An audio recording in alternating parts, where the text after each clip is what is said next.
Larson completes 2/3 of a sweep. Blaney blows up, and Fox has more than 2 interviews. All this and more on the next episode of Rippin Fences. What's up, guys? Jordan Patton here with another episode of Rippin Fences. Today we're going to do our Homestead Miami post-race breakdown. Kyle Larson getting his 30th career win, completing 2/3 of a sweep, still impressive.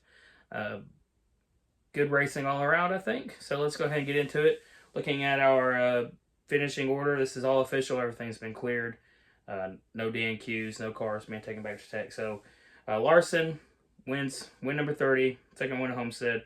Bowman, our pole sitter, finishing second. Bubba Wallace Jr. finishing third. Briscoe finishing fourth. Hamlin finishing fifth. I'm sorry, I'm looking at my computer, by the way. I tried to set it up where I could see it. It didn't work. Sixth, Chris Buescher, who's had a good day. Allmendinger had a good day. And seventh, Tyler Reddick. Ryan Preece. Justin Haley ended up at a top 10 finish. Zane Smith. Zane Smith, William Byron in 12th. Austin Dillon 13th. Joey Logano 14th. Eric Jones 15th. Noah Gregson in 16th. Josh Berry in 17th. Chase Elliott in 18th. Austin Cindric in 19th. Michael McDowell in 20th. That's our top 20. In 21st is Kyle Busch. Daniel Suarez 22nd. John Hunter Nemechek in 23rd. Ricky Stenhouse Jr. 24th. And Ty Gibbs finishes 26th. Brad Keselowski finishes Ty Gibbs finishes 25th. Brad Keselowski finishes 26th. Ty Dillon in 27th. Cole Custer 28th. Christopher Bell, Mr. Dominating first few races of the season. Not too good today. 29th.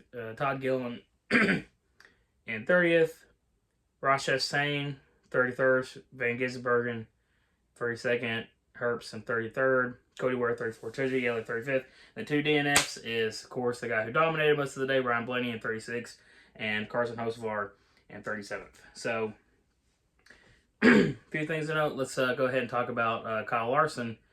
I don't know what it was about today, but something just really clicked to me. Like, without a doubt, he is the best driver in the series right now, hands down. And, I didn't get to watch the truck Xfinity race. I usually don't. Definitely didn't get to watch it this weekend. I was at AMA Supercross, actually, for a bachelor party, so I was busy doing that all weekend. And, I know he won the truck race. Didn't have the best truck. He still pulled off. I know he dominated the Xfinity Series race and wasn't able to win that. But today he kind of proved me wrong. I thought it was pretty much Bowman's race with about 30 to go. He was fighting Hamlin for fifth. And then here he comes. And I pretty much knew it. I called it on Twitter with like 10 laps to go before he even, he had just passed Bubba. I was like, well, best driver in the series is going to win. Go Jimmy Johnson 2.0. The reason I say that is because their career paths are on very similar trajectory, in my opinion.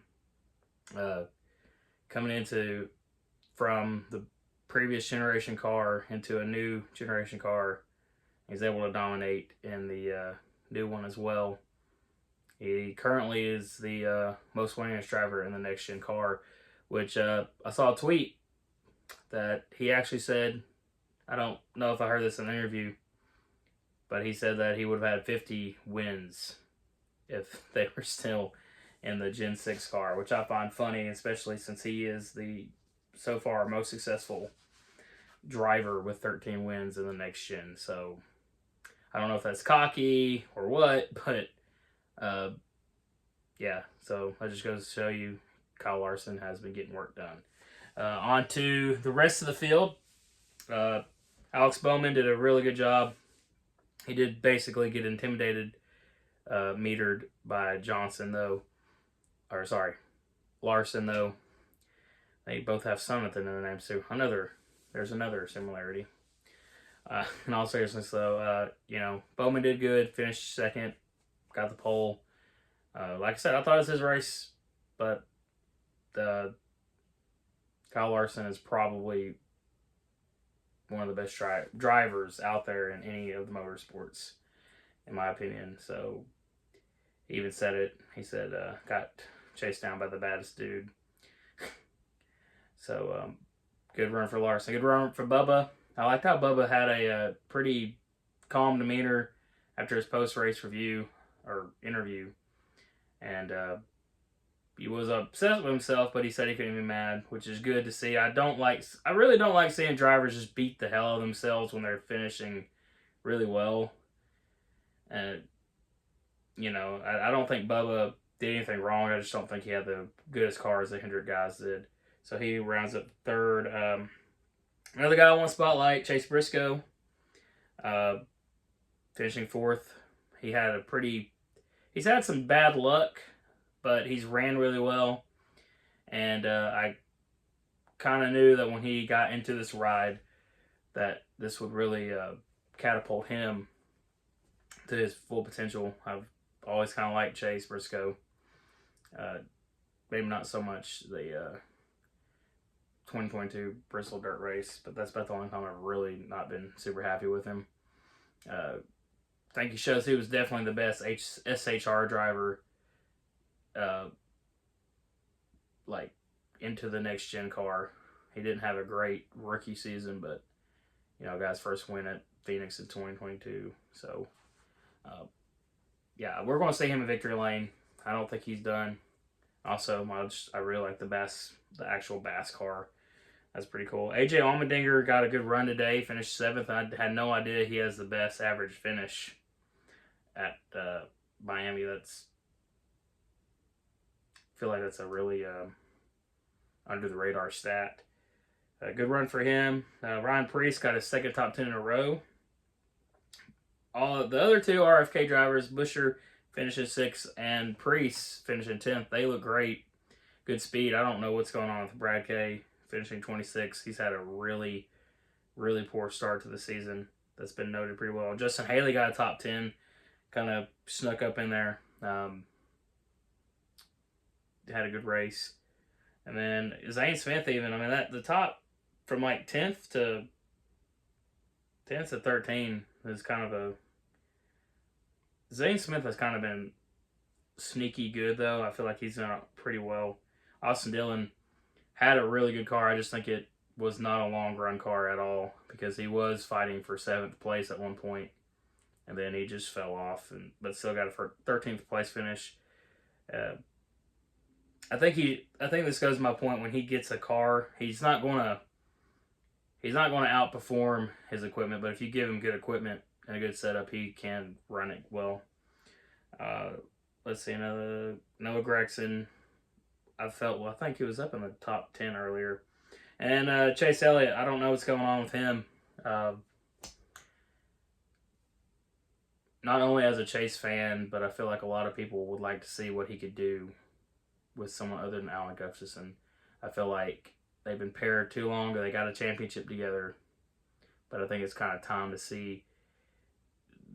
Chase is kind of, I mean, he had a really good season in 2022. I know that was the first year of the next gen car, and everybody was trying to get used to it, but I just, something's missing setups.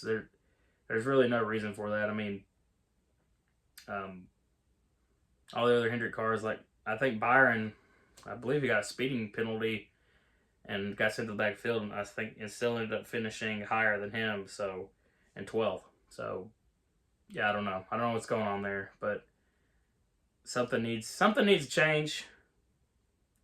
I don't know if that's going to happen, but I personally am ready to see a new crew chief for Chase. Going on the list for notable drivers, notable things. Ty Gibbs still sucks. Not having a good season. 25, I think 25th is one of his better finishes this year. Cole Custer still sucks. In my point, this is the only real dig I'm going to make here is I think Tony Stewart knew what he was doing when he wanted Ryan Preece in the 41 instead of Cole Custer. I know that was partially due to a little bit of a rift between him and Haas. So anyway, yeah, Christopher Bell, dominated 3 weeks in a row.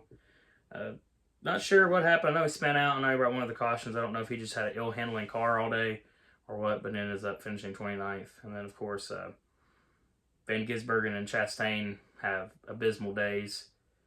Not too good for Team Trackhouse. Suarez ended up not having a great finish either. And, of course, Ryan Blaney dominating most of the race. Looked like he was in the catbird seat. Had a really good fast car again. Dang thing blows up. And once again, for the second week in a row, not really the second, Chase did kind of make a good comeback last week at Las Vegas. All three of my drivers have crap weekends. So that's always fun. Last week's winner, Josh Berry, I wanted to mention him. He finished 16th. I know I'm kind of going out of order. Kyle Busch finishing 21st. I don't know what's going on there. They had good speed at Vegas, but I thought he would have a decent run this weekend. Did not. And, of course, rounding out was Hocevar. I'm not really sure what happened to him. I did miss a little bit of it at one point because I was doing something. So, but as far as the race, it was good. We had good racing. It wasn't the favorite of the year. We had some strategy that was playing out. I think it might have been stage one, at the end of stage one. But other than that, not really any strategy. But a lot of comers and goers. Some people seem to think that it looked like it was hard to pass, but I think it was a lot of good long run cars and short run cars in the mix. That's why you saw a lot of cars falling back and coming through the field. And it looked like it had a good car. It didn't look like it was too hard to pass. So Kyle Larson sure made it easy. So I don't know about that personally. That's from what I saw. Passing didn't look like it was that hard. So I don't know. But then last topic of discussion here is Fox or FS1 gave us more than 2 interviews, and we interviewed the top 4 drivers. So, yay, look at that. I think that should be the standard. I feel like you can squeeze with the time they have instead of wasting time. I've said it before on the Coda review, instead of wasting time with Mike Joy and Kevin Harvick and Clint Boyer. We've heard them enough all day, and I'm getting sick of them at 3 as a team. Individually, I don't really have a problem with him. I like Mike Joy, but I don't think he has any chemistry with Harvick or Boyer. And I'm just going to come out and flat out say it. I like Clint Boyer, but I'm kind of getting sick and tired of hearing him on Fox. The way he announces races just doesn't do it for me. I like more of a serious tone, like Dale Earnhardt Jr. has, or even Jeff Gordon had. I miss Jeff Gordon as a commentator. I know some people weren't crazy about him, but yeah, I'm kind of over Clint as a commentator. And I just don't think Kevin was really good for it either. But he might, if he had a chemistry with someone, maybe. But which is a shame because I like having drivers in the booth, especially ones that I watched, And I kind of wish it was. I think Jeff Gordon and Clint Boyer might have had better chemistry than Harvick and Boyer. But anyways, we got 4 interviews. That should be the norm, even if it's not, because I think it was Larson, Bubba, Bowman, and Briscoe. So there was a top 4, which that should be the minimum, at least 4 interviews. But that's pretty much all I have to say about this race. Yeah, I mean, it was fun. Personally, not super happy with the result, but what can you do when you got a guy like Carl Larson out there beating up on people? But that's pretty much all I've had to say, guys. I hope you have a great day or night, wherever you may be, and we'll see you on the next one. Peace out.